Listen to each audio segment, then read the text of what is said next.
First year MBBSല് എന്തെല്ലാം കാര്യങ്ങൾ പഠിക്കാനുണ്ട്? എന്തൊക്കെയാണ് അതിന്റെ എക്സാം എങ്ങനെയാ വരിക? അതിനൊക്കെ എങ്ങനെ പഠിച്ചു കഴിഞ്ഞാൽ പാസ്സാവാൻ വേണ്ടി പറ്റും? ഇത് എത്രത്തോളം വലുതാണ്? എന്നൊക്കെ ചോദിച്ചിട്ടുള്ള ഒരുപാട് മെസ്സേജുകളും കോളുകളൊക്കെ ഉള്ള ആൾക്കാരുണ്ട്. അപ്പോൾ ഇന്നത്തെ വീഡിയോയിൽ ഞാനിങ്ങനെ വിചാരിച്ചതെന്ന് വെച്ചാൽ ഫസ്റ്റ് ഇയർ MBBSനെ പറ്റിയിട്ട് ഡീറ്റെയിൽ ആയിട്ട് സംസാരിക്കാമെന്ന് വിചാരിച്ചു. അപ്പോൾ ഇങ്ങനെ നോക്കുന്ന സമയത്ത് എന്താ വെച്ചാൽ നമുക്ക് അതിന്റെ സിലബസ് ഡിസ്കസ് ചെയ്യണം, അതിന്റെ എക്സാം പാറ്റേൺ ഡിസ്കസ് ചെയ്യണം, പാസ് പെർസെന്റേജ് എങ്ങനെയാണ്, പ്രാക്ടിക്കൽ എങ്ങനെയാണ്, ഇങ്ങനത്തെ കുറേ കാര്യങ്ങൾ ഡിസ്കസ് ചെയ്യാനുണ്ട്. അപ്പോൾ ഞാൻ ആദ്യം വിചാരിച്ചതെന്ന് വെച്ചാൽ ഓരോന്നോരോന്നായിട്ട് ചെയ്യാന്നുള്ളത്. പക്ഷേ ഞാനിങ്ങനെ ഇതെല്ലാം കൂടി ഒരുമിച്ച് ചെയ്യാമെന്ന് വിചാരിക്കുകയാണ്. So long video alert, but ഇതിനകത്ത് നമ്മൾ ഫസ്റ്റ് ഇയറിൽ MBBSൽ എന്തായിരിക്കും നടക്കാന്നുള്ളവരും പറയാം. ഫസ്റ്റ് ഇയർ ജോയിൻ ചെയ്യാൻ വേണ്ടി പോകുന്ന ആൾക്കാർ, അല്ലെങ്കിൽ ഇനി MBBS ആഗ്രഹിക്കുന്ന ആൾക്കാരുണ്ടല്ലോ. അപ്പോൾ നമുക്കറിയണമല്ലോ എന്തൊക്കെയാണ് MBBSൽ പഠിക്കാനുള്ളത് എന്നൊക്കെ അറിഞ്ഞിട്ട് അങ്ങോട്ടേക്ക് വരാമെന്ന് വിചാരിച്ചിട്ടാണ്. അപ്പോൾ ലെറ്റ്സ് ഡിസെക്ട് നമ്മുടെ first year MBBS in this video in detail. അപ്പോൾ നമുക്ക് എന്ത് ചെയ്യാം, അത് ഓരോരോ പാർട്ടായിട്ട് നമുക്കിങ്ങനെ കണ്ടു നോക്കാം എന്നുള്ളതാണ്. സോ ഞാൻ നേരെ എൻ്റെ റൈറ്റിംഗ് പാടുള്ള പേജിലേക്ക് നേരെ പോവാം. ആൻഡ് ലെറ്റ്സ് ഡിസൈഡ് നമ്മുടെ ഫസ്റ്റ് ഇയർ MBBSൻ്റെ സിലബസ് എന്താണ്, സ്ട്രക്ചർ എന്താണ്, എന്തെല്ലാം കാര്യങ്ങളാണ് പഠിക്കാനുള്ളത് എന്നുള്ള കാര്യങ്ങളൊക്കെ നോക്കാം. So basically will start from നമ്മുടെ സിലബസ്, അല്ലെങ്കിൽ നമ്മൾ പഠിക്കാനുള്ള കാര്യങ്ങളെ പറ്റിയിട്ട് ഡിസ്കസ് ചെയ്തിട്ട് നമുക്ക് തുടങ്ങാൻ വേണ്ടി പറ്റും സിലബസ്. സോ ഫസ്റ്റ് ഇയർ MBBSൽ നമുക്ക് പ്രധാനമായിട്ടും പഠിക്കാനുള്ളത് 3 വിഷയങ്ങളാണ്. അത് നിങ്ങൾ കുറേയധികം ആളുകളൊക്കെ പല സ്ഥലത്തു നിന്നും കേട്ടിട്ടുള്ള കാര്യങ്ങളായിരിക്കും. ഒന്നാം സബ്ജക്റ്റിൻ്റെ പേര് അനാട്ടമി എന്നാണ്. അനാട്ടമി എന്ന് പറഞ്ഞു കഴിഞ്ഞാൽ നമ്മുടെ ഹ്യൂമൻ ബോഡിയുടെ സ്ട്രക്ചർ പഠിക്കുന്ന ഒരു സ്ഥലം. നമ്മളിങ്ങനെ കേട്ടിട്ടില്ലേ, നമ്മൾ ഡിസെക്ട് ചെയ്യണം, ആളുകളുടെ കെഡാവർ കിട്ടും, ഡെഡ് ബോഡി ഉണ്ട്, അതിന് നമ്മൾ ഡിസെക്ട് ചെയ്തിട്ട് പഠിക്കുന്ന സാധനമാണെന്നുള്ള കാര്യം.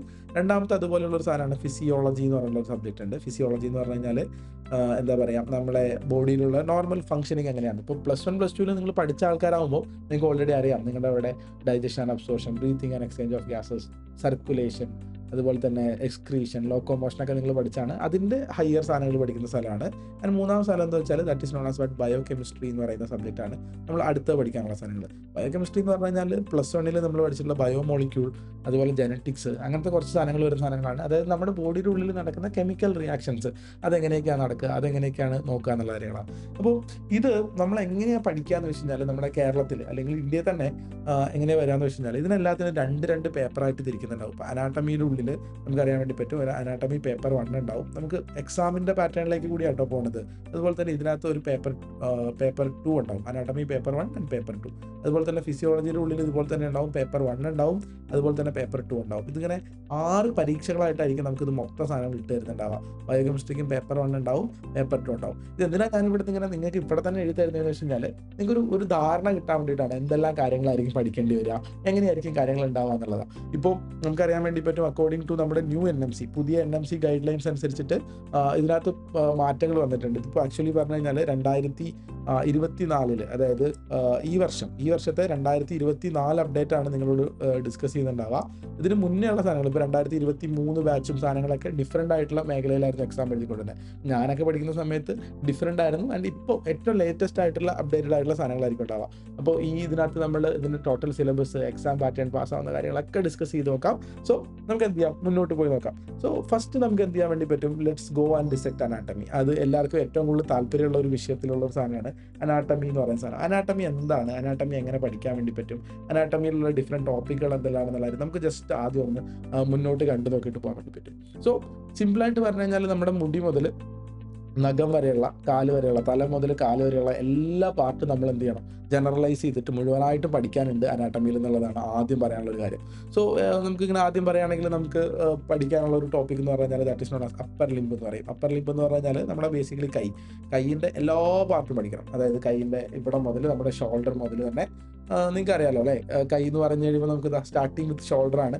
പിന്നെ നമ്മുടെ ആമുണ്ട്, ഫോർ ആമുണ്ട്, ഹാൻഡ് ഉണ്ട്, റിസ്റ്റ് ഉണ്ട്, ഇവിടെയുള്ള എല്ലാ ബോണുകൾ, എല്ലാ നെർവുകൾ, എല്ലാ ആർട്ടറികൾ, എല്ലാ സാധനങ്ങളും നമുക്ക് എന്ത് ചെയ്യാനുണ്ട്, ഇങ്ങനെ വിശദമായിട്ട് പഠിക്കാനുണ്ട്. നല്ല രസമാണ്. അവിടെ കുറേ മസിലുകളൊക്കെ ഉണ്ട്. അപ്പോൾ നമ്മുടെ കഴുത്തു നിന്ന് ഇങ്ങനെ നെർവുകൾ വരുന്ന ആദ്യം ഇവിടുത്തെ നെർവ് സിസ്റ്റമാണ് ആദ്യം പഠിക്കുക. നമ്മുടെ കക്ഷം എന്നൊക്കെ പറയുന്ന ആക്സില്ല ഇവിടെ വരുന്ന നെർവ് സിസ്റ്റം പഠിക്കാനുണ്ട്. പിന്നെ ഇവിടെ നിന്ന് മസിൽസ് പഠിക്കാനുണ്ട്. പിന്നെ ഇവിടെ വരുന്ന ആർട്ടറികൾ, വെയിനുകൾ, ഇതിൻ്റെയൊക്കെ പേരുകളൊക്കെ സാധനങ്ങളൊക്കെ ഭയങ്കര രസമാണ് കേട്ടോ. ഇതൊക്കെ ഇങ്ങനെ ബൈഹാർട്ട് ചെയ്ത് പഠിക്കുകയാണെന്ന് വെച്ചാൽ ബൈഹാർട്ട് ചെയ്യല്ല. ഇതിനൊക്കെ ഓരോന്നിനും ഓരോ റീജിയൻസ് ഉണ്ട്. ഇപ്പോൾ ഞാൻ പറയാം, ഈ റീജിയനെ, ഈ കക്ഷത്തിൻ്റെ ഏരിയയാണ് നമ്മൾ ആക്സില്ല എന്ന് പറയാം. ഒരു ഉദാഹരണത്തിന് പറയുകയാണെങ്കിൽ ഇപ്പോൾ ഇവിടെ വരുമ്പോൾ ആക്സിലറി ആർട്ടറി ഉണ്ട്, ആക്സിലറി വെയിൻ ഉണ്ട്, ആക്സിലറിൻ്റെ ബ്രാക്കിയൽ പ്ലെക്സസ് എന്ന് പറഞ്ഞ നെർവിൻ്റെ കൂട്ടമുണ്ട്. അതൊക്കെ എന്താ പറയുക, അതിൻ്റെതായ ലോജിക്കുകൾ ഉണ്ട് ഇത് പഠിക്കാൻ വേണ്ടിയിട്ട്. അങ്ങനെയായിരിക്കും എന്ത് ചെയ്യുന്നുണ്ടാവുക, ഈ സാധനങ്ങൾ പഠിച്ചിട്ട് പോകുന്നുണ്ടാവുക. അപ്പോൾ ആദ്യം എനിക്ക് തോന്നുന്നത് നിങ്ങൾ ഏത് മെഡിക്കൽ കോളേജിൽ എവിടേക്ക് പോയി കഴിഞ്ഞാലും നമ്മൾ ആദ്യം തുടങ്ങുന്നുണ്ടാവുക അപ്പർ ലിംബ് എന്ന് പറയുന്ന ഒരു സാധനത്തിൽ വെച്ചിട്ടായിരിക്കും തുടങ്ങുന്നുണ്ടാവുക. ഇനി അതിനോടൊപ്പം തന്നെ നമുക്ക് പഠിച്ചു വരാൻ വേണ്ടിയിട്ടുള്ള ആയിട്ടുള്ള കാര്യങ്ങൾ എന്ന് പറഞ്ഞാൽ ഇതിനൊക്കെ ഗ്രോസ് അനാട്ടമി എന്ന് വിളിക്കാം കേട്ടോ. ഇതിൻ്റെ കൂട്ടത്തിൽ തന്നെ നിങ്ങൾക്ക് ഇപ്പോൾ ഈ കഴിഞ്ഞ വർഷം മുതൽ തന്നെ ഹെഡ് ആൻഡ് നെക്ക്, നമ്മൾ അപ്പർ ലിംബ് കഴിഞ്ഞ് കഴിഞ്ഞാൽ തലയും എന്താ പറയുക കഴുത്തും എന്ന് പറഞ്ഞാൽ നെക്ക് ഒരു ഗംഭീര സംഭവമാണ്. നമുക്ക് പഠിക്കാനുള്ള സാധനം എന്ന് പറഞ്ഞാൽ കുറേ അധികം സ്ട്രക്ചേഴ്സ് നമ്മുടെ തലച്ചോറിലേക്ക് പോകുന്ന പ്രധാനപ്പെട്ട കുഴലുകളും നമ്മുടെ ശ്വാസക്കുഴൽ, നമ്മൾ താഴ്ത്തിറങ്ങി വരും നമ്മുടെ കഴുത്ത്, തൊണ്ട എന്ന് പറയുന്ന ഫാരിങ്സ് എന്ന് പറയുന്ന റീജിയൻ, പിന്നെ ഇവിടെയുള്ള മസിലുകൾ, ഇവിടെ തൈറോയിഡ് ഗ്രന്ഥി, അങ്ങനെ ഒരു ഗംഭീരമായിട്ടുള്ള ഒരു അടിപൊളി ഒരു സാധനമാണ്. നമുക്ക് കുറച്ച് പഠിക്കാനും ബുദ്ധിമുട്ടാണ് കേട്ടോ.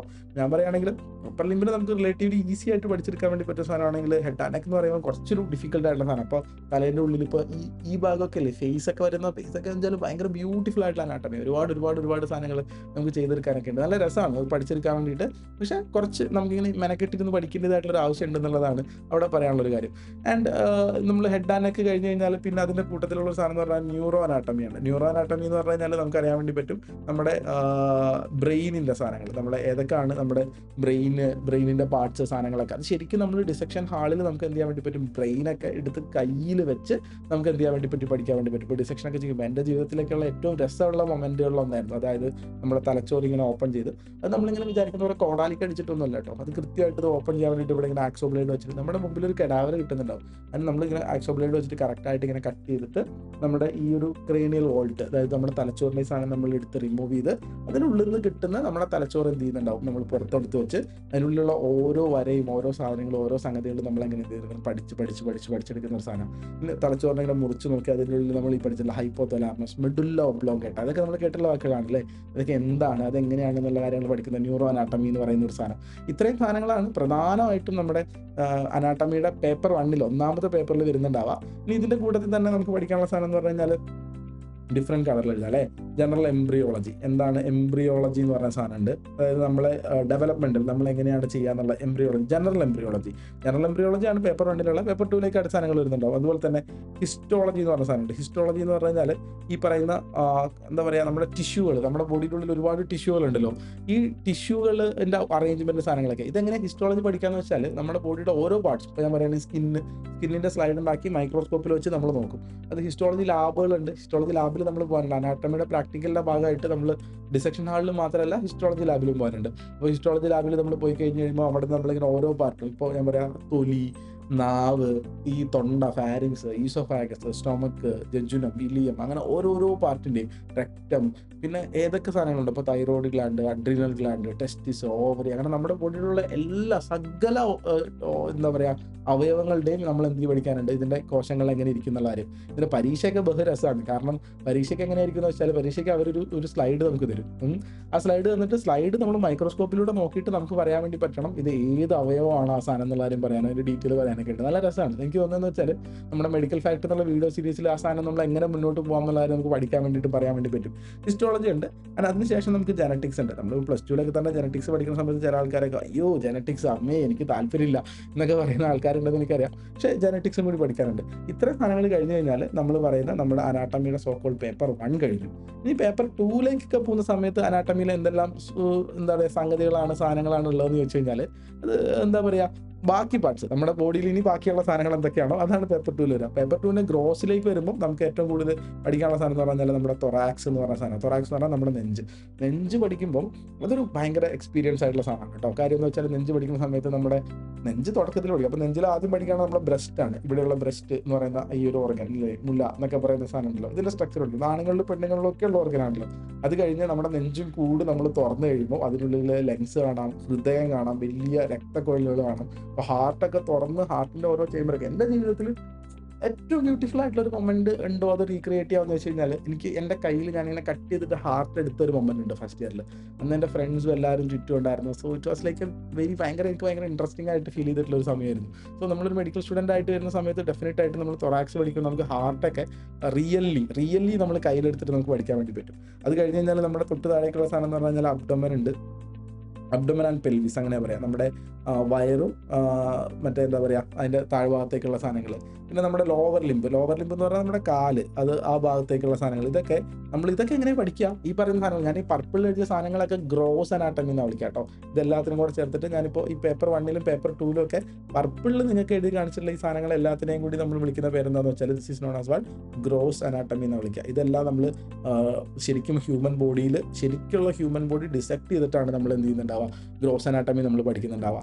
ഇനി അത് കഴിഞ്ഞിട്ട് ഈ ഗ്രോസ് അനാട്ടമി കഴിഞ്ഞ് കഴിഞ്ഞാൽ പേപ്പർ 2 ബാക്കിയുള്ള സാധനങ്ങൾ എന്ന് പറഞ്ഞു കഴിഞ്ഞാൽ ഇതായിട്ട് ബന്ധപ്പെട്ടിട്ടുള്ള എംബ്രിയോളജി, ഹിസ്റ്റോളജി ഉണ്ട്. ഇപ്പോൾ നമ്മൾ പഠിച്ചിട്ടുള്ള ഇതിനകത്ത് പേപ്പർ 2 സാധനമല്ലേ, അതായത് തറാക്സിനകത്ത് ഹാർട്ട് ഉണ്ടാവും, ഹാർട്ടിൻ്റെ എംബ്രിയോളജി, അതിൻ്റെ ഹിസ്റ്റോളജി, അതും കൂടി എന്ത് ചെയ്യുന്നുണ്ടാവും, പഠിക്കാനുണ്ടാവും. ഇത്രയും സാധനങ്ങളാണ് ശരിക്കും നമ്മൾ പഠിക്കാനുള്ളത്. പക്ഷേ ഇത് മാത്രമാണോ എന്ന് വെച്ച് കഴിഞ്ഞാൽ ഇത് മാത്രമൊന്നുമല്ല കേട്ടോ. ഇതിനപ്പുറത്തേക്ക് നമുക്ക് പഠിക്കാനുള്ളത് വെച്ചാൽ ഓസ്റ്റിയോളജി എന്ന് പറഞ്ഞ സബ്ജക്റ്റ് ഉണ്ട്. ഓസ്റ്റിയോളജി ആർക്കെങ്കിലും എന്തെങ്കിലും ഗസ് ചെയ്യാൻ വേണ്ടി പറ്റും എന്തായിരിക്കും എന്നുള്ളത്. നമ്മുടെ ശരീരത്തിലുള്ള സകല ബോണുകളെയും പറ്റിയിട്ടും ജോയിന്റുകളെയും പറ്റിയിട്ടും പഠിക്കുന്ന ഒരു സാധനമാണ് ഓസ്റ്റിയോളജി എന്ന് പറയുന്ന സാധനങ്ങളുണ്ട്. സോ ഇത്രയും സാധനങ്ങളൊക്കെ പഠിച്ചു കഴിയുമ്പോഴത്തേക്ക് നമ്മുടെ അനാട്ടമി എന്ന് പറയുന്ന സബ്ജക്റ്റ് ഒരു ഏകദേശം സൈഡ് ആവും, നമ്മുടെ കയ്യിലേക്ക് എത്തുന്നുണ്ടാവും. സോ ഐ ഫീൽ ലൈക്ക് നമ്മുടെ മെഡിക്കൽ പ്രൊഫഷനിൽ തന്നെ ഏറ്റവും ബ്യൂട്ടിഫുൾ ആയിട്ടുള്ള റിയൽ ടൈമിൽ കാണാൻ വേണ്ടി പറ്റുന്ന ഒരു സാധനം. അതായത് നമ്മൾ ഇത്രയും കാലം പഠിക്കുമ്പോഴുള്ള വ്യത്യാസം എന്താണെന്ന് വെച്ചാൽ ഇതൊക്കെ നമ്മൾ കാണാതെ പഠിക്കല്ലേ. ഇവിടെ അങ്ങനെയുണ്ട്, ഇവിടെ ഇങ്ങനെയുണ്ട്, ഞാൻ പറയാം ഇവിടെ എപ്പിഗ്ലോട്ടിസ് ഉണ്ട്, ടങ് ഉണ്ട്, അല്ലെങ്കിൽ പല്ല് ഇങ്ങനെയാണ്. അത് നമ്മൾ പഠിക്കുകയാണെങ്കിൽ പിന്നെ ചെവിയുടെ ഉള്ളിൽ മാലിയസ്, ഇൻകസ്, സ്റ്റേപ്പീസ് ഉണ്ടെന്നൊക്കെ നമ്മൾ പഠിക്കുമ്പോൾ ഇത് ശരിക്കും മാലിയസും ഇൻകസും സ്റ്റേപ്പീസ് ഒക്കെ നമുക്ക് എടുത്ത് ചെയ്യാൻ വേണ്ടി പറ്റുന്ന സാധനം. നല്ല രസമാണ് ആ സാധനം ശരിക്കും ചെയ്യാൻ വേണ്ടിയിട്ട്. അപ്പോൾ നിങ്ങളൊരു റിയൽ മെഡിക്കൽ സ്റ്റുഡൻ്റ് ആവണം എന്നുള്ള ആഗ്രഹമുള്ള ആളാണ്, അങ്ങനത്തെ ആൾക്കാരാണെങ്കിൽ ഈ ഒരു മൊമെൻറ്റ്സിനൊക്കെ വേണ്ടിയിട്ട് നിങ്ങൾക്ക് വെയിറ്റ് ചെയ്ത് നോക്കാൻ വേണ്ടി പറ്റുന്നതായിരിക്കും. അതുപോലെ തന്നെ രസമായിട്ട് basically it is good to study that. നമ്മളൊരു ബെറ്റർ ഡോക്ടർ ആവാൻ വേണ്ടിയിട്ടുള്ള ഒരു രൂപത്തിൽ നോക്കാൻ വേണ്ടി പറ്റും. രണ്ടാമത്തെ സബ്ജക്റ്റിലേക്ക് നമ്മൾ നോക്കുകയാണെങ്കിൽ what is the second subject എന്ന് വെച്ച് കഴിഞ്ഞാൽ എന്താ സെക്കൻഡ് സബ്ജക്റ്റ് ആയിട്ട് പറയുന്നുണ്ടാവുക, that is called what physiology എന്നാണ്. ഫിസിയോളജി എന്ന് പറഞ്ഞാൽ നമ്മുടെ ബോഡി എങ്ങനെ നോർമലി ഫംഗ്ഷൻ ചെയ്തു, how our body functioning normal functioning of human ബോഡിനെ പറ്റിയിട്ടാണ് ചർച്ച ചെയ്യുന്നുണ്ടാവുക. അപ്പോൾ അതിന് വേണ്ടിയിട്ട് ഇങ്ങനെ എന്താ പറയുക, ഡിഫറെൻ്റ് ആയിട്ടുള്ള കുറേ സാധനങ്ങളുണ്ട്, എന്തൊക്കെയാണ് ചെയ്യുക, അല്ലെങ്കിൽ ഓരോ സിസ്റ്റംസ് എങ്ങനെയാണ് വർക്ക് ചെയ്യുക എന്നൊക്കെ വെച്ചിട്ട്. ഒരു ഉദാഹരണത്തിന് നമ്മൾ പറയുകയാണെങ്കിൽ കാർഡിയോവാസ്കുലർ സിസ്റ്റം എന്ന് പറഞ്ഞു കഴിഞ്ഞാൽ അതിനകത്ത് നമ്മൾ പഠിക്കുന്ന CVS എന്നാണ് പറയുക. അതിനകത്ത് നമുക്ക് പഠിക്കാനുള്ളത് വെച്ചാൽ ഹാർട്ട് ഉണ്ട്, അതുപോലെ തന്നെ ബ്ലഡ് വെസൽസ് ഉണ്ട്, പിന്നെ അതിൻ്റെയൊക്കെ full function, heart, blood vessels, പിന്നെ ബ്ലഡ് സെപ്പറേറ്റ് നമുക്ക് വേറെ ചാപ്റ്റർ ആയിട്ട് തന്നെ പഠിക്കാറുണ്ട്. അപ്പോൾ ഹാർട്ടിൻ്റെയും ബ്ലഡ് വെസൽസിൻ്റെയൊക്കെ ഫംഗ്ഷനുകൾ ഫുള്ളായിട്ട് തന്നെ. അപ്പോൾ ഹാർട്ടിൻ്റെ ഫംഗ്ഷനുകൾ എന്ന് പറയുമ്പോൾ ഹാർട്ടിൽ ബ്ലഡ് ഒഴുകുന്ന രീതി, അതുപോലെ ബേസിക്കലി അതിൻ്റെ ഫ്ലൂയിഡ് ഡൈനാമിക്സ് എങ്ങനെയായിരിക്കും ഉണ്ടാവുന്നുണ്ടാവുക, അതിൻ്റെ പ്രഷർ ഡൈനാമിക്സ് എങ്ങനെയായിരിക്കും ഉണ്ടാവുന്നുണ്ടാവുക, ഓരോ വാൽവുകൾ എങ്ങനെ ഓപ്പൺ ആവും, അതെങ്ങനെ തുറക്കും, അങ്ങനത്തെ ഓരോ ഡീറ്റെയിൽ ആയിട്ടുള്ള കാര്യങ്ങൾ കുറേ കാര്യങ്ങൾ ഈ CVSൻ്റെ ഉള്ളിൽ നമുക്ക് പഠിക്കാനുണ്ട്. പിന്നെ തൊട്ടടുത്തായിട്ട് നമുക്ക് പറയാം ബ്ലഡ് വേറൊരു ചാപ്റ്റർ ആയിട്ട് തന്നെ ഉണ്ട്. ബ്ലഡിൻ്റെ ഉള്ളിൽ നമുക്ക് വിവിധങ്ങളായിട്ടുള്ള സെൽസ് ഉണ്ടല്ലേ, RBC ഉണ്ട്, WBC ഉണ്ട്, ആൻഡ് പ്ലേറ്റ്ലെറ്റുകളുണ്ട്. ഇതൊക്കെ എങ്ങനെ ഫോം ആവുന്നു, RBC എങ്ങനെയാണ് ഫോം ആവുക, RBC എങ്ങനെയാണ് ഫംഗ്ഷൻ ചെയ്യുക, അതിനകത്ത് ഉണ്ടായിരുന്ന ബേസിക് ഇൻട്രൊഡക്ഷൻ കിട്ടും കേട്ടോ. ഇതിനകത്തൊക്കെ ആയിട്ട് ബന്ധപ്പെട്ട ഡിസീസുകൾ ഉണ്ടാവില്ല, ഡിഫറെൻറ്റ് ഡിസീസുകൾ, അതിൻ്റെ ഇൻട്രൊഡക്ഷൻ കിട്ടും. ബേസിക്കലി എന്തൊക്കെയാണ് അതിനകത്ത് വരാനുള്ള കാര്യം, ഡിസീസിനെ പറ്റിയിട്ടൊക്കെ നമ്മൾ ബേസിക്കലി സെക്കൻഡ് ഇയറിലാണ് പഠിക്കുക. പക്ഷേ സ്റ്റിൽ അതിൻ്റെ ഒരു ബേസിക് ഇൻട്രൊഡക്ഷൻ സാധനങ്ങൾ കിട്ടുന്നുണ്ടാവും. ആൻഡ് ഇതുപോലെ തന്നെ പ്ലാസ്മേനെ പറ്റിയിട്ട്, നമ്മുടെ ബോഡി ഫ്ലൂയിഡുകളെ പറ്റിയിട്ടുള്ള കാര്യങ്ങളൊക്കെ നമുക്ക് എന്ത് ചെയ്യാൻ വേണ്ടി പറ്റും, പഠിക്കാൻ വേണ്ടി പറ്റുന്നുണ്ടാവും. പിന്നെ നമുക്ക് പഠിക്കാനുള്ള സാധനം GIT, ഗ്യാസ്ട്രോ ഇൻറ്റസ്റ്റൈനൽ ട്രാക്ട്, നമ്മൾ ഭക്ഷണം കഴിക്കുന്നത് മുതൽ. അപ്പോൾ നമ്മൾ ടോട്ടൽ പോകുന്ന ഫുഡ് പാത്ത് വേ അത് എങ്ങനെയായിരിക്കും എന്നുള്ള കാര്യം നമുക്ക് പഠിക്കാൻ വേണ്ടി പറ്റും. അതിൻ്റെ ഡൈജഷൻ പ്രോസസ്സ് പഠിക്കാൻ വേണ്ടി പറ്റും. അതൊക്കെ ഇൻ ഡീറ്റെയിൽ ആയിട്ട് പഠിക്കാനുണ്ട്. നല്ല രസമാണ്. ഓരോ അതിനകത്ത് ഇൻവോൾവ് ആയിട്ടുള്ള എൻസൈമുകൾ ഏതൊക്കെയാണ്, അതിനകത്ത് ഇൻവോൾവ് ആയിട്ടുള്ള ഗ്ലാൻഡുകൾ ഏതൊക്കെയാണ്, ഇതിനകത്ത് ഓരോന്നിൻ്റെ ഫംഗ്ഷൻ എങ്ങനെയാണ് എന്നുള്ള കാര്യങ്ങളൊക്കെ നമ്മൾ വിശദമായിട്ട് പഠിക്കുന്ന സാധനമാണ് GIT വരുന്ന സാധനം ഉണ്ടാവുക. ഇത് കഴിഞ്ഞ് കഴിഞ്ഞാൽ നമ്മുടെ റെസ്പിറേഷൻ എന്ന് പറഞ്ഞാൽ നമ്മുടെ ബ്രീത്തിങ് പ്രോസസ് ഇല്ലേ, ശ്വാസം വലിച്ച് പുറത്തേക്ക് എടുക്കുക എന്നുള്ളത്. അപ്പോൾ അതിൻ്റെ സിസ്റ്റം പഠിക്കാനുണ്ട്, അതിൻ്റെ എന്താ പറയുക, ഇതെങ്ങനെയാണ് വർക്ക് ചെയ്യുക, അതിൻ്റെ ഫംഗ്ഷനിങ് നമുക്ക് പഠിക്കാനുണ്ട്, അതിൻ്റെ കൺട്രോൾ ആൻഡ് റെഗുലേഷൻസ്, അതായത് നമ്മൾ ഉറങ്ങുന്ന സമയത്തൊക്കെ നമ്മൾ അറിയാത്ത ശ്വാസം വലിക്കുകയൊക്കെ ചെയ്യില്ലേ, അതൊക്കെ എങ്ങനെയാണ് ചെയ്യാന്നുള്ള കാര്യങ്ങളുണ്ട്. അപ്പോൾ ഒരു എന്താ പറയുക, നമ്മൾ ആസർ ചെയ്യാൻ പറയുകയാണെങ്കിൽ ഫിസിയോളജിയിൽ ഈ സാധനം മൊത്തം നമ്മൾ പഠിക്കാനുണ്ട്. ഇത് മൊത്തം ബൈഹാർട്ട് പഠിക്കാനോ ചെയ്യേണ്ടതെന്ന് വെച്ച് കഴിഞ്ഞാൽ ഐ വുഡ് സേ നോ. അതൊക്കെ എങ്ങനെയാണ് പഠിക്കാന്ന് വെച്ചാൽ നമ്മളിതിങ്ങനെ ഒരു ഫംഗ്ഷൻസ് ഒക്കെ മനസ്സിലാക്കി കാര്യങ്ങൾ സെറ്റാക്കിയിട്ടായിരിക്കും നമ്മൾ പഠിച്ചു പോകുന്നുണ്ടാവുക. ഇതിൻ്റെ കൂട്ടത്തിൽ തന്നെ നമുക്ക് ഇതിൻ്റെ റെഗുലേഷൻ പഠിക്കണം. പിന്നെ പറയുന്നത് എന്താ വെച്ചാൽ അടുത്തൊരു സാധനം വെച്ചാൽ റീനൽ ഫിസിയോളജി എന്ന് പറഞ്ഞാൽ basically that is equal to നമ്മുടെ കിഡ്നി ആയിട്ട് ബന്ധപ്പെട്ട കാര്യങ്ങളാണ് റീനൽ ഫിസിയോളജിയിൽ നമുക്ക് പഠിക്കാനുണ്ടാവുക. എന്തൊക്കെ കാര്യങ്ങളാണ് ചെയ്യാനുള്ളത്. പിന്നെ നമുക്ക് പഠിക്കാനുള്ള കാര്യം ടെമ്പറേച്ചർ റെഗുലേഷൻ, ഈ നമ്മുടെ ബോഡിയുടെ ടെമ്പറേച്ചർ നമുക്കറിയാമല്ലേ, നമ്മുടെ ബോഡിയുടെ ടെമ്പറേച്ചർ നമുക്ക് കൃത്യമായിട്ട്, ഇതൊക്കെ നമ്മൾ +2 നമ്മൾ പഠിക്കുന്നതാണ്. നീറ്റിന് വേണ്ടിയിട്ട് നമ്മൾ പഠിക്കുന്ന സാധനമാണ് ടെമ്പറേച്ചർ റെഗുലേഷൻ എങ്ങനെയാണ് പോവുക. അതുപോലെ തന്നെ നമ്മുടെ സ്കിന്നിൻ്റെ ഫംഗ്ഷൻസ്, ഇത്രയും സാധനങ്ങളൊക്കെയാണ് നമ്മൾ എന്ത് ചെയ്യുന്നുണ്ടാവുക, ഫിസിയോളജിയുടെ ഫസ്റ്റ് പേപ്പറിൽ നമ്മൾ പഠിക്കുന്നുണ്ടാവുക. നമുക്ക് 2 പേപ്പറായിട്ട് ഡിവൈഡ് ചെയ്തിട്ടുണ്ടെന്ന് പറഞ്ഞിട്ടുണ്ടായിരുന്നില്ലേ, ഇതാണ് പേപ്പർ 1 ഓഫ് ഫിസിയോളജി. ഇത്രയും കാര്യങ്ങൾ പഠിക്കുക. ഇതെങ്ങനെ പഠിക്കാമെന്ന് വെച്ച് കഴിഞ്ഞാൽ ഞാൻ ആദ്യം പറഞ്ഞ പോലെ തന്നെ ഇതിനൊക്കെ ഒരുപാട് ലോജിക്കലുണ്ട്. ഇതൊക്കെ നമ്മൾ ഫിസിക്സ് ഒക്കെ പഠിക്കുന്നത് പോലെ തന്നെ ലോജിക്കലായിട്ട് ഭയങ്കര രസമായിട്ട് പഠിച്ചു പോകുന്ന സാധനങ്ങളാണ് ഇതൊക്കെ എന്ന് പറയുന്നത്. ഇതിനൊക്കെ ഓരോന്നിനും ഞാനിപ്പോൾ ഹാർട്ട് എന്ന് പറയുമ്പോൾ ഹാർട്ട് ഫംഗ്ഷൻ ചെയ്യുന്നത് എങ്ങനെയാണെന്ന് കാണാതെ പഠിക്കല്ല, അത് നമുക്ക് we can picturise it, visualise ചെയ്യാൻ വേണ്ടി പറ്റും. കാരണം ഈ ഫിസിയോളജി പഠിച്ചു കഴിയുമ്പോഴാണ് നമ്മൾ ഇനിയുള്ള കാര്യങ്ങളിൽ എങ്ങനെയാണ് ബാക്കി സംഗതികൾ നടക്കുക, കാര്യങ്ങൾ ചെയ്യുക എന്നുള്ള കാര്യങ്ങളൊക്കെ പഠിക്കാൻ വേണ്ടി പറ്റുന്നുണ്ടാവുക. ഇനി ഫിസിയോളജിയുടെ പേപ്പർ 2 അതിനകത്ത് എന്തൊക്കെ സാധനങ്ങൾ ഉണ്ടാവുക എന്ന് വെച്ച് കഴിഞ്ഞാൽ അത് കുറച്ചും കൂടി ജനറൽ ആയിട്ടുള്ള കുറേ സംഗതികളുണ്ട് അതിനകത്ത് വരുന്നത് ഫിസിയോളജി പേപ്പർ 2 വരുമ്പോൾ. അതിനകത്ത് എന്ന് പറഞ്ഞാൽ ഏറ്റവും പ്രധാനമായിട്ടും ആദ്യം വരുന്ന സാധനം എന്ന് പറഞ്ഞാൽ ജനറൽ ഫിസിയോളജി എന്ന് പറയുന്ന കുറേ സാധനങ്ങളുണ്ട്. ജനറൽ ഫിസിയോളജി എന്ന് പറഞ്ഞാൽ പൊതുവേ നമുക്ക് പഠിക്കാൻ വേണ്ടി പറ്റുന്ന കാര്യങ്ങൾ, അതായത് ഒരു സിസ്റ്റത്തിൻ്റെ ഉള്ളിലൊന്നും അല്ലാതെ പൊതുവായിട്ട് ജനറലി പഠിക്കാൻ വേണ്ടി പറ്റുന്ന കുറേ കാര്യങ്ങളുണ്ട്. അതിനകത്ത് ഏറ്റവും പ്രധാനപ്പെട്ട കാര്യങ്ങളിലൊന്നാണ് നെർവും മസിലും. നെർവുകളെ പറ്റി പഠിക്കുന്നത്, മസിലുകളെ പറ്റിയിട്ട്, നെർവിൻ്റെ ഫംഗ്ഷൻ എങ്ങനെയാണ്, മസിലിൻ്റെ ഫംഗ്ഷൻ എങ്ങനെയാണ്, നെർവിന് ഇഞ്ചുറി വന്നാൽ എങ്ങനെയാണ്, മസിലിന് ഇഞ്ചുറി വന്നാൽ എങ്ങനെയാണ്, ഇതെങ്ങനെയാണ് കൺട്രാക്ട് ചെയ്യുന്നുണ്ടാവുക, അങ്ങനത്തെ കുറേ കാര്യങ്ങൾ പഠിക്കുന്ന സാധനങ്ങളുണ്ട്. പിന്നെ ഇതിനകത്ത് ഏറ്റവും പ്രധാനപ്പെട്ട സാധനം സെൻട്രൽ നെർവസ് സിസ്റ്റം. നിങ്ങളിൽ കുറേ ആൾക്കാരൊക്കെ ന്യൂറോളജിസ്റ്റ് ആവാനൊക്കെ ആഗ്രഹിക്കുന്ന ആൾക്കാരുണ്ട്. അപ്പോൾ അതിൻ്റെയൊക്കെ ഏറ്റവും basic neurology, central nervous system എങ്ങനെയാണ് ഫംഗ്ഷൻ ചെയ്യാന്നുള്ള കാര്യങ്ങൾ, നമ്മുടെ സ്ലീപ്പ്, നമ്മൾ ഉറക്കത്തിനെ പറ്റി പഠിക്കുന്ന കാര്യങ്ങൾ, ഇതായിട്ട് ബന്ധപ്പെട്ട് ഇപ്പോൾ ഞാൻ ഉദാഹരണത്തിന് പറയുകയാണെങ്കിൽ EEG എന്ന് പറയുന്ന ടെസ്റ്റൊക്കെ നിങ്ങൾ കേട്ടിട്ടുണ്ടാവും അല്ലേ. EEG എന്ന് പറഞ്ഞു കഴിഞ്ഞാൽ ഇലക്ട്രോ എൻസെഫലോഗ്രാം, നമ്മുടെ തലച്ചോറിൽ ഈ അപസ്മാരം ഉണ്ടാകുന്ന ആൾക്കാരൊക്കെ ചെയ്യുന്ന കാര്യങ്ങൾ, അതെങ്ങനെയാണ് ചെയ്യുന്നുണ്ടാവുക. സ്പീച്ച്, നമ്മൾ സംസാരിക്കുന്നത് എങ്ങനെയാണ്, സ്പീച്ചിനെ പറ്റിയുള്ള ഡീറ്റെയിൽസ് എങ്ങനെയാണ് ഉണ്ടാവുക. നമ്മുടെ വിഷൻ, കാഴ്ച എങ്ങനെയാണ് നടക്കുക, കണ്ണിൻ്റെ ടോട്ടൽ ഫങ്ഷൻസ്, അതുപോലെ തന്നെ ഇയറിൻ്റെ ഫങ്ഷൻസ്, ഓഡിറ്ററി ഫങ്ഷൻസ് അങ്ങനെ പറയാൻ വേണ്ടി പറ്റും. ടേസ്റ്റിൻ്റെ ഫങ്ഷൻ, ടേസ്റ്റ് എങ്ങനെയാണ്, ഇതൊക്കെയാണ് നമ്മളൊരു പേപ്പർ 2 നമ്മൾ നോക്കുന്നുണ്ടാവുക. പിന്നെ വളരെ പ്രധാനമായിട്ട് ഹ്യൂമൻ റീപ്രൊഡക്ഷൻ നടക്കുന്ന കാര്യങ്ങൾ എങ്ങനെയാണ് ഒരു കുട്ടി ഉണ്ടാവുക, അതിൻ്റെ ഫുൾ ഫിസിയോളജിക്കൽ ഫങ്ഷൻസ് എങ്ങനെയാണ് നടക്കുക. പിന്നെ നമ്മളെ ഹോർമോൺസ്, നമ്മുടെ ബോഡിയിലുള്ള ഒരുപാട് ഹോർമോൺസ് ഉണ്ട്, ഈ സാധനങ്ങൾ. പിന്നെ നമുക്ക് പറയാൻ വേണ്ടി പറ്റുന്നത് വേറെ ഒരുപാട് മിനറൽസിൻ്റെയും കാൽഷ്യത്തിൻ്റെയൊക്കെ മെറ്റബോളിസം സാധനങ്ങൾ, ഇതെല്ലാം കൂടി ചേർത്ത് കഴിയുമ്പോഴാണ് നമ്മൾ എന്താ പറയുക ഈ ജനറൽ ഫിസിയോളജിൻ്റെ പേപ്പർ 2 വരുന്നുണ്ടാവുക. സോ ഇങ്ങനെ പേപ്പർ 1 ആൻഡ് പേപ്പർ 2 എന്നുള്ള രൂപത്തിൽ വളരെ വിശദമായിട്ടുള്ള 2 പേപ്പറുകളായിട്ടാണ് നമ്മൾ എന്താ പറയുന്നുണ്ടാവുക ഫിസിയോളജി എന്ന് പറഞ്ഞ സബ്ജക്റ്റ് എടുക്കുന്നുണ്ടാവുക. ഈ സാധനങ്ങൾ നമുക്ക് നോക്കാനുണ്ട്. ഇനി മൂന്നാമത് ഒരു സബ്ജക്റ്റും കൂടിയാണ് നമുക്ക് ഫസ്റ്റ് ഇയറിൽ പഠിക്കാൻ പറ്റും. കേട്ടപ്പോൾ തന്നെ നിങ്ങളുടെ കുറച്ച് പേരുടെ കിളിയൊക്കെ പോയിട്ടുണ്ടാവും അല്ലേ. കുഴപ്പമൊന്നുമില്ല കേട്ടോ, പക്ഷെ നല്ല രസമുള്ള സാധനങ്ങളാണ്. I enjoyed all these things. ഞാൻ പേഴ്സണലി പറഞ്ഞുതരാം. ഫസ്റ്റ് ഇയറിൽ ഇത് എത്രത്തോളം എൻജോയബിൾ ആയിരുന്നു എന്ന് പറഞ്ഞാൽ എനിക്കറിയില്ല. പക്ഷേ second year, third year, fourth ഇയറിലൊക്കെ ആയപ്പോഴത്തേക്കും നമുക്ക് ഇതൊക്കെ അപ്ലൈ ചെയ്യാൻ വേണ്ടിയിട്ടുള്ള ഒരുപാട് സാധനങ്ങൾ കിട്ടി. ക്ലിനിക്സിൽ പോയി രോഗികളെ കാണുന്ന സമയത്ത് നമ്മൾ ഈ പഠിച്ച ഫിസിയോളജി, നമ്മൾ ഈ പഠിച്ച അനാട്ടമിയും, നമ്മൾ പഠിച്ച ബയോകെമിസ്ട്രി ഒക്കെ അപ്ലൈ ചെയ്യാൻ വേണ്ടിയിട്ടുള്ള ലോജിക്കുകളും സാധനങ്ങളും കിട്ടുന്ന സമയത്ത് നമുക്ക് എൻജോയ് ചെയ്ത് പഠിക്കാൻ വേണ്ടി പറ്റുന്ന സാധനങ്ങളാണ്. ഇപ്പോൾ നമ്മളൊരു ഹാബിച്വൽ ലേണറാണ്, നിങ്ങൾക്ക് നല്ലൊരു ഡോക്ടർ ആവണമെന്ന് ആഗ്രഹിക്കുന്ന ആൾക്കാരാണെങ്കിൽ ഡെഫിനറ്റ്ലി എന്ത് ചെയ്യാൻ വേണ്ടി പറ്റും, വരാൻ വേണ്ടി പറ്റും. And one thing is like first year onwards തന്നെ നല്ല രസത്തിൽ തന്നെ നമുക്ക് പഠിച്ചു വേണം. ബയോകെമിസ്ട്രി ഞാൻ പറഞ്ഞ പോലെ തന്നെ തുടക്കത്തിൽ എന്താ പറയുക, ഇതിൻ്റെ ടോട്ടൽ നമ്മുടെ എന്താ പറയുക ബോഡിയിലുള്ളിലുള്ള കെമിക്കൽ റിയാക്ഷൻസ് ആണ്. തുടക്കത്തിൽ ഒരു ഇൻട്രൊഡക്ഷനിൽ നമ്മൾ ആദ്യം തന്നെ പഠിപ്പിക്കുന്ന സാധനം എന്തായിരിക്കും വെച്ചാൽ സെല്ലിനെ പറ്റിയിട്ടാണ്. എങ്ങനെയാണ് ഒരു സെല്ല്, അതിൻ്റെ ഉള്ളിൽ നടക്കുന്ന ഡിഫറെൻറ്റ് മെറ്റബോളിസങ്ങൾ. മെറ്റബോളിസം എന്ന് പറഞ്ഞു കഴിഞ്ഞാൽ എല്ലാ കെമിക്കൽ റിയാക്ഷനും ആണ്. കെമിക്കൽ മെറ്റബോളിസം റിയാക്റ്റഡ് ടു കാർബോഹൈഡ്രേറ്റുകൾ എങ്ങനെയായിരിക്കും ഉണ്ടാവുക, അതിൻ്റെ മെറ്റബോളിസം എങ്ങനെയായിരിക്കും. ഇത് മെറ്റബോളിസം റിലേറ്റഡ് ടു പ്രോട്ടീൻ. അപ്പോൾ പ്രോട്ടീൻ പറയുന്ന സമയത്ത് നമുക്കറിയാൻ വേണ്ടി പറ്റും പ്രോട്ടീൻ ഉണ്ടാക്കുന്നത് അമിനോ ആസിഡ്സ് വഴിയിട്ടാണ്. നമ്മുടെ ബോഡിയിലുള്ള എല്ലാ അമിനോ ആസിഡുകളും അതിൻ്റെ മെറ്റബോളിസംസും നമ്മൾ പഠിക്കാനുണ്ട്. പിന്നെ എന്താ പറയുന്നുണ്ടാവുക, ഇതിനകത്തൊക്കെ വർക്ക് ചെയ്യുന്ന കുറേ എൻസൈമുകളുണ്ട്. അത് പഠിക്കുന്ന എൻസൈമോളജി എന്ന് പറഞ്ഞ പേപ്പർ ഉണ്ട്. ബേസിക്കലി സെപ്പറേറ്റ് പേപ്പറല്ല, ഒരു ടോപ്പിക്കാണ് നമുക്ക് പഠിക്കാനുള്ള കാര്യങ്ങൾ. പിന്നെ നമ്മുടെ ബോഡിയിൽ എനർജി പ്രൊഡ്യൂസ് ചെയ്യുന്ന സാധനങ്ങളുണ്ട്. എനർജി പ്രൊഡ്യൂസ് ചെയ്യുന്ന ഇലക്ട്രോൺ ട്രാൻസ്പോർട്ട് ചെയിൻ എന്ന് പറഞ്ഞ സാധനം നമ്മൾ പ്ലസ് 2 പഠിക്കുന്ന സാധനമാണ്, ഇലക്ട്രോൺ ട്രാൻസ്പോർട്ട് ചെയിൻ എന്ന് പറയുന്ന സാധനങ്ങൾ. പിന്നെ നമ്മുടെ ബോഡിയിൽ വർക്ക് ചെയ്യുന്ന വൈറ്റമിൻസ്, അതിനകത്ത് വർക്ക് ചെയ്യുന്ന മിനറൽസ്, ഇങ്ങനത്തെ കാര്യങ്ങളൊക്കെയാണ് നമ്മൾ എന്ത് ചെയ്യുന്നുണ്ടാവുക നമ്മളെ ബയോകെമിസ്ട്രിയുടെ പേപ്പർ 1 ഡിസ്കസ് ചെയ്യുന്ന സാധനങ്ങളുണ്ടാവും. Paper 1 basically related to metabolism. Paper 1 related to metabolism എന്നാണ്. ഇനി പേപ്പർ 2 വരുന്ന സമയത്ത് അവിടെ കുറച്ചും കൂടി വെറൈറ്റി സാധനങ്ങളാണ്. പേപ്പർ 2 എന്ന് പറയുന്ന സാധനത്തിലേക്ക് വരുമ്പോൾ കുറച്ചും കൂടി വെറൈറ്റി സാധനങ്ങൾ ഉണ്ടാവുക. എന്തൊക്കെയാണെന്ന് വെച്ചാൽ ഫസ്റ്റത്തെ സാധനം എന്ന് പറഞ്ഞാൽ ജനറ്റിക്സ് ആണ്. ഏറ്റവും ബേസിക് സാധനം ജനറ്റിക്സ് ആണ്. അപ്പോൾ ജനറ്റിക്സിനകത്തുള്ള ഡിഫറെൻറ്റ് കാര്യങ്ങൾ ഇപ്പോൾ ഞാൻ പറയാം, ന്യൂക്ലിയോടൈഡിൻ്റെ മെറ്റബോളിസം. ന്യൂക്ലിയോടൈഡ് മെറ്റബോളിസം എന്ന് പറഞ്ഞാൽ നമ്മളിപ്പോൾ അഡനിനും ഗ്വാനിനും പ്യൂറിനും പിരമിഡിനും ഒക്കെ എങ്ങനെ ഉണ്ടായി, അതൊക്കെ എങ്ങനെയാണ് മാനേജ് ചെയ്യാന്നുള്ള ന്യൂക്ലിയോടൈഡിൻ്റെ മെറ്റബോളിസം. പിന്നെ എന്താ പറയുക, ബയോടെക്നോളജി നമ്മൾ പഠിച്ചിട്ടുള്ള കുറേ ബയോടെക് സാധനങ്ങളില്ലേ, ബയോടെക്നോളജിയിൽ നമ്മൾ പഠിക്കുന്ന സാധനങ്ങൾ. പിന്നെ നമ്മളെന്താ പഠിക്കുന്നുണ്ടാവുക, ഡിഫറെൻറ്റ് ഇമ്മ്യൂൺ റിയാക്ഷൻ സാധനങ്ങൾ, ഇമ്മ്യൂണിറ്റി ആയിട്ട് ബന്ധപ്പെട്ട കാര്യങ്ങൾ. പിന്നെ കുറേ ടെക്നിക്കുകൾ ഞാൻ പറയാൻ വെച്ചാൽ ഇപ്പോൾ കിഡ്നിയുടെയൊക്കെ ഫംഗ്ഷൻ ടെസ്റ്റുകൾ, റീനൽ ഫംഗ്ഷൻ ടെസ്റ്റ് എന്ന് പറഞ്ഞ സാധനം, അതുപോലെ തന്നെ ലിവർ ഫംഗ്ഷൻ ടെസ്റ്റ് എന്ന് പറഞ്ഞ സാധനങ്ങൾ. ഇതൊക്കെ എങ്ങനെയാണ് കിഡ്നി എങ്ങനെ നോർമൽ ഫംഗ്ഷൻ ചെയ്യുക, ലിവർ എങ്ങനെയാണ് നോർമൽ ഫംഗ്ഷൻ ചെയ്യുക, എലൈസ എന്നൊക്കെ പറഞ്ഞിട്ടുള്ള പുതിയ ന്യൂവർ ടെക്നിക്കുകളുണ്ട്. ഇങ്ങനെ സാധനങ്ങൾ.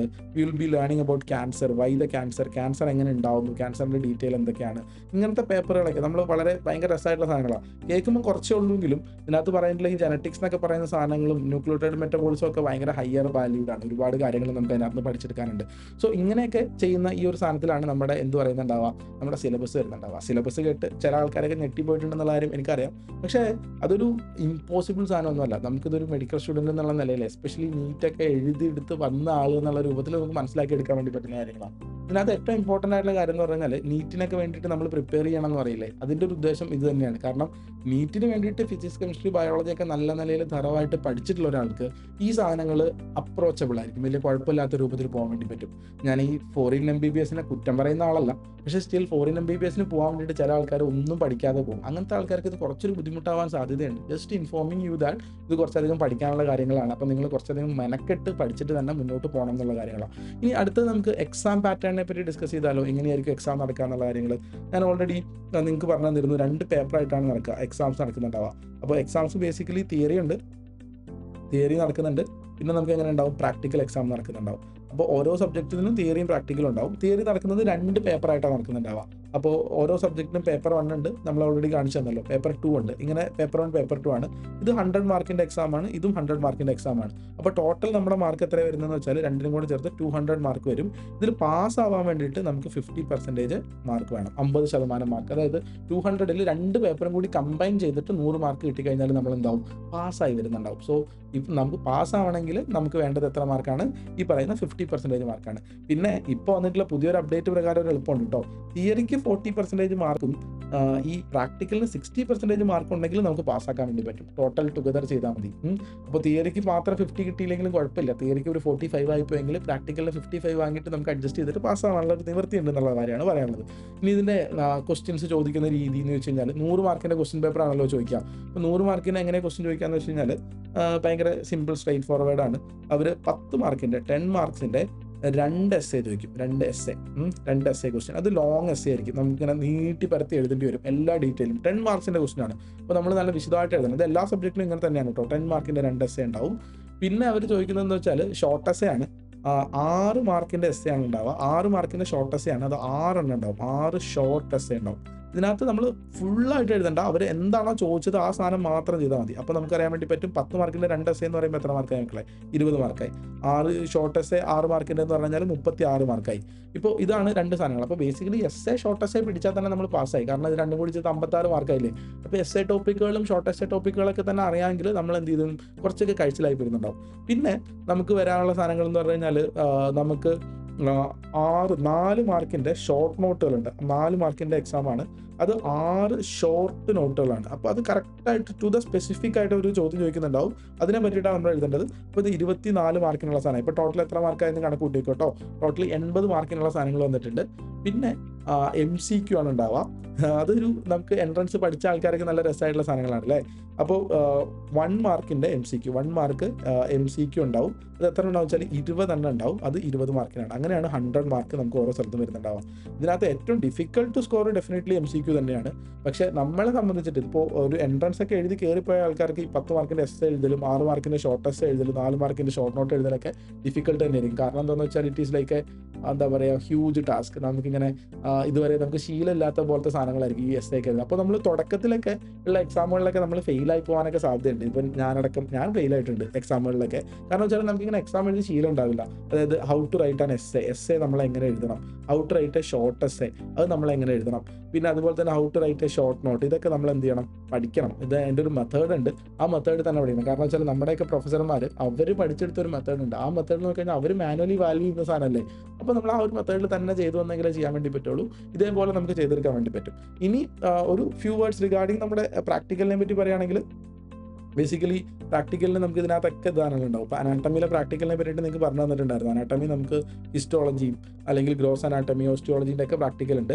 അതുപോലെ തന്നെ ബയോകെമിന് ലാബ് ഉണ്ട്, ബയോകെമിസ്ട്രി ലാബുകൾ. കുറേ കെമിക്കൽ റിയാക്ഷൻസ് നമ്മൾ ചെയ്ത് നോക്കണം. കുറേ റിയാക്ഷൻസ് ഉണ്ടാവും. നമ്മൾ ചെയ്ത് നോക്കുന്ന സാധനമാണ് ഈ ബയോകെമിസ്ട്രിയുടെ ലാബ് എന്ന് പറയുന്ന സാധനം. അതുപോലെ തന്നെ ഫിസിയോളജിക്കും എന്തുണ്ട്, നമുക്ക് ലാബ് ഉണ്ട്. നമ്മൾ എക്സ്പെരിമെൻറ്റുകൾ ചെയ്ത് നോക്കുന്ന സാധനങ്ങൾ ഇത് വെച്ചിട്ടാണ് ചെയ്യുന്നുണ്ടാവുക. അപ്പോൾ ഇപ്പോഴത്തെ ഉള്ള വന്നൊരു എളുപ്പമാണ് ഇങ്ങനെ സാധനങ്ങൾ. ഇനി എക്സാം പാസ്സായി കഴിഞ്ഞാൽ എന്താ സംഭവിക്കുക? സപ്പോസ് എക്സാം നടന്നു, എക്സാം പാസ്സായി കഴിഞ്ഞാൽ നമ്മൾ നേരെ സെക്കൻഡ് ഇയറിലേക്ക് പോകും. സെക്കൻഡ് ഇയറിലേക്ക് നമ്മൾ പ്രൊമോട്ടഡ് ആവും. ഇനി എക്സാം ഫെയിൽ ആയി കഴിഞ്ഞാൽ, ഫസ്റ്റ് ഇയറിൽ സപ്പോസ് നമ്മൾ ഫെയിൽ ആയി എന്നുണ്ടെങ്കിൽ നമുക്ക് എന്ത് സംഭവിക്കുന്നത് വെച്ചാൽ വിൽ ബി ഗെറ്റിംഗ് ഒരു സേ എക്സാം എഴുതാൻ വേണ്ടി പറ്റും. സേ എക്സാം എന്ന് പറഞ്ഞാൽ സേവ് ദ ഇയർ എന്നല്ലേ, സേവ് ആൻ ഇയർ എക്സാം എന്നല്ലേ പറയാം. സേവ് ആൻ ഇയർ എക്സാം എന്നാണ് പറയാം. That is simply called it is say exam എന്ന് പറയാം. ഇത് നമുക്ക് എക്സാം എഴുതാൻ വേണ്ടി പറ്റും, ഒരു ചാൻസും കൂടി കിട്ടും. ഇതും പാസ്സായി കഴിഞ്ഞാൽ നമ്മൾ എന്ത് ചെയ്യുന്നുണ്ടാവും, സെക്കൻഡ് ഇയറിലേക്ക് പോകുന്നുണ്ടാവും. ഇനി ഇതും ഫെയിൽ ആയി കഴിഞ്ഞാൽ നമ്മൾ ഫസ്റ്റ് ഇയർ തന്നെ കിടക്കും. ഇറ്റ് ഈസ് നോട്ട് ലൈക്ക് നമ്മൾ ബാക്കി കോളേജുകളിലുള്ള പോലെ തന്നെ നമ്മൾ പാസ്സായിട്ട് പിന്നെ എപ്പോഴെങ്കിലും പോയി സപ്ലൈ എടുക്കുക. അപ്പോൾ എഞ്ചിനീയറിംഗ് പഠിക്കുന്ന ചേട്ടന്മാരൊക്കെ പറയുന്നേക്കാളെ പിന്നെ എപ്പോഴെങ്കിലും പോയിട്ട് സപ്ലൈ എഴുതി എടുക്കാൻ വേണ്ടി പറ്റും. അങ്ങനെ പറ്റില്ല. നമ്മൾ സെക്കൻഡ് ഇയറിലേക്ക് പോകണമെങ്കിൽ ഈ എക്സാം പാസ്സായിട്ട് മാത്രമേ മുന്നോട്ട് പോകാൻ വേണ്ടി പറ്റുള്ളൂ എന്നുള്ള കാര്യങ്ങളാണ്. അടുത്ത ഇയർ മുതൽ റൂളിൽ ചെറിയ വ്യത്യാസങ്ങളും സാധനങ്ങളൊക്കെ വരുന്നുണ്ട്. അത് നമുക്ക് പിന്നെ വേറൊരു വീഡിയോയിൽ ഡിസ്കസ് ചെയ്ത് തരാൻ വേണ്ടി പറ്റും. അപ്പോൾ ഇങ്ങനെയാണ് നമ്മുടെ MBBSൻ്റെ ഫസ്റ്റ് ഇയറിൻ്റെ ഒരു സിലബസും പഠിക്കാനുള്ള കാര്യങ്ങളെന്നൊക്കെ പറയുന്നത്. അപ്പോൾ നല്ല സ്വപ്നം കാണുന്ന, നല്ല ഡോക്ടറാണെന്ന് ആഗ്രഹമുള്ള ആൾക്കാരൊക്കെ ഇങ്ങനെ പഠിക്കാൻ വേണ്ടിയിട്ട് കച്ച കെട്ടി നല്ല അടിപൊളിയായിട്ട് നല്ല കിടിലം പിള്ളേരായിട്ട് നേരെ മെഡിക്കൽ കോളേജിലേക്ക് പോയിക്കോ. നല്ല രസമുള്ളൊരു സാധനം. ഇനി പഠിത്തം മാത്രമാണോ MBBS മെഡിക്കൽ കോളേജ് എന്ന് വെച്ച് കഴിഞ്ഞാൽ അല്ല, അതിനെ പറ്റിയിട്ട് വിശദമായിട്ട് വേറൊരു വീഡിയോ ചെയ്യാം. പക്ഷേ ഇത് പഠിത്തം ചെറിയ പാർട്ടാണ്, വലിയ പാർട്ട് അവിടുത്തെ എൻജോയ്മെൻറ്റുകളും പഠിച്ചുപൊളികളും സാധനങ്ങളും സംഗതികളൊക്കെയാണ്. അപ്പോൾ ഈ ഡോപ്പ മെഡിക്കൽ ഫാക്ട് എന്നുള്ള സീരീസിൽ കൂടുതൽ വീഡിയോസ് ഞാൻ അപ്ലോഡ് ചെയ്യുന്നുണ്ടാവും. കിട്ടാൻ വേണ്ടിയിട്ട് സബ്സ്ക്രൈബ് ചെയ്തോ. പിന്നെ നിങ്ങളുടെ കൂട്ടത്തിൽ മെഡിക്കൽ ആസ്പിരൻ്റ് ആയിട്ടുള്ള ആൾക്കാരുണ്ടെങ്കിൽ അവർക്ക് ഇതൊന്ന് ഫോർവേഡ് ചെയ്ത് കൊടുത്തോ. എന്താണ് അവർ കാണാൻ വേണ്ടി പോണ പൂരം എന്നുള്ളവരെ അവരൊന്ന് അറിഞ്ഞോട്ടേ. അതാണ് എൻ്റെ കാര്യങ്ങൾ. ബാക്കി കാര്യങ്ങൾ എന്ത് ചെയ്യുമോ കമൻറ്റ് ബോക്സിലേക്ക് ഇട്ടോ. നമുക്ക് അടുത്ത ദിവസം കാണാം. ബൈ.